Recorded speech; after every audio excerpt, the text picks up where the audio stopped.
Listen. You smell something? That saccharine sweet aroma tinged with liquid smoke? It's coming. And I will finish what you started. The McRib. Introduced by McDonald's in 1981 and available only intermittently, What'd you say this was again? the McRib has achieved a cult-like following for the fast food giant, even spawning online locators to allow you to know when it's going to be available in your area. It's made by pressing chopped pork seasoned with salt and sugar into a rib-shaped mold, cooking it, covering it with a sticky barbecue sauce, and then shoving it into a sandwich with pickles and onions. My goal? To take everything we love about the McRib and turn it up to 11 by starting with high-quality ingredients and using a lot of good technique. Looks like Daddy's bringing home the barbecue. We're going to maximize flavor and texture, unlocking its full McRibbiness and letting it evolve into its better, most perfect form. I'm calling it the Ribby McRibface. Now I'm going to come clean with you. This is not a simple weeknight project. This is going to take you a full day Sunday to complete. You're going to be cooking indoors and outdoors. But I promise you this, it's going to be a real fun day and your family is going to love you by the end of it. Let's get started. We're going for real deal sweet and savory barbecue here, and that starts with a good rub. We're using a third cup of paprika, a third cup of dark brown sugar, a quarter cup of kosher salt, 4 teaspoons of ground mustard, 2 teaspoons of ground black pepper, 2 teaspoons of ground coriander seed, a tablespoon of dried oregano, and a tablespoon each of garlic and onion powder.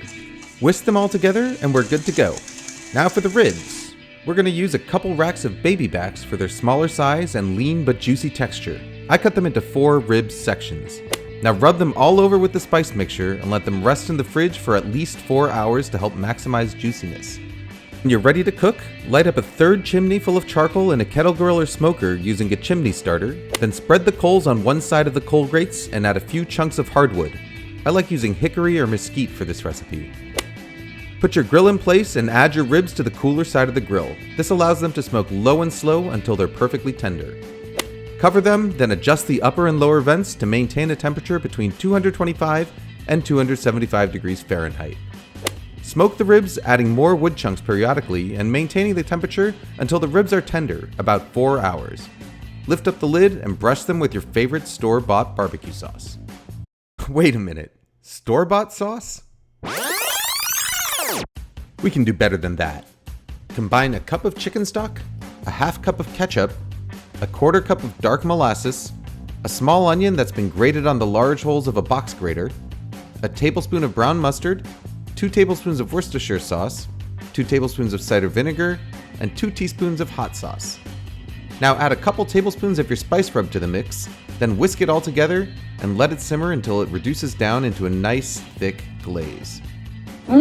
Now we're ready to sauce our ribs. Give them a few coats, letting them smoke for about 10 minutes in between each coat until they're sticky, shiny, and lacquered.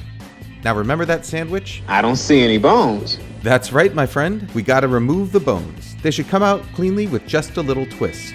Now give the ribs one final coat of sauce, then place the boneless slab on a toasted bun and top it with some pickles and onions. You ready to dig in? Here goes. Wait a minute. This thing is nothing like a McRib. A McRib is a chopped pork sandwich, not just smoked ribs in a bun. Let's rewind.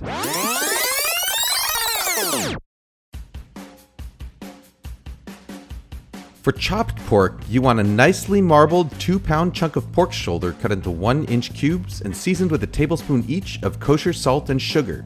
Toss it all together and refrigerate it for at least 4 hours before grinding in batches in the food processor. Now I know what you're thinking. What about those ribs? Well, don't worry, we're not going to waste them. Pick off the rib meat, give it a rough chop, and add it to the food processor as well, giving it a few short pulses to combine. You end up with a chopped pork mixture that has the smoky flavor of barbecue and crunchy bits of bark built right into it. To shape the patties, line 2/4 sheet pans with parchment paper and press half of the meat on top of each one. Fold the parchment sheet over and press down, using your hands to help form the meat into 2 even 9 by 9 inch squares. Transfer to a cutting board and cut through the parchment paper to form individual patties. Now it's time for another trip outside. Light up a gas or charcoal grill to high heat, then place the chopped patties over direct heat. Sprinkle the ribs with extra spice rub and cook flipping them a few times to promote even browning. Give them a final brush of sauce, toast some buns, and we're ready to construct. Place the patties on the buns, add some pickles, and... wait a minute. Store-bought pickles? We're obviously making our own here. Start by slicing some Kirby cucumbers, which have a denser texture than standard cucumbers and are better for pickling. In a skillet, combine a cup of water, a cup of white vinegar, and a tablespoon of salt. Next, add a pinch of red pepper flakes, a couple cloves of sliced garlic, 2 teaspoons each of black peppercorns and mustard seed, and a couple sprigs of fresh dill. Bring the whole thing to a simmer and then pour it over the sliced cucumbers. In just half an hour, you'll have fresh, crisp, ready-to-use pickles. And tell you what, if you want to go all out and make your own buns, well, you can do that too. My Semita roll recipes are perfect for the job. Just look for the link to all these recipes in the description. Now we're ready to assemble, finally. Top those saucy patties with your homemade pickles on your homemade buns, add some sliced onions, and close up the sandwiches. The great news is, you no longer need to wait to satisfy that McRib craving, because the Ribby McRibface is just a slightly ridiculous amount of cooking away. Okay, it's a very ridiculous amount of cooking.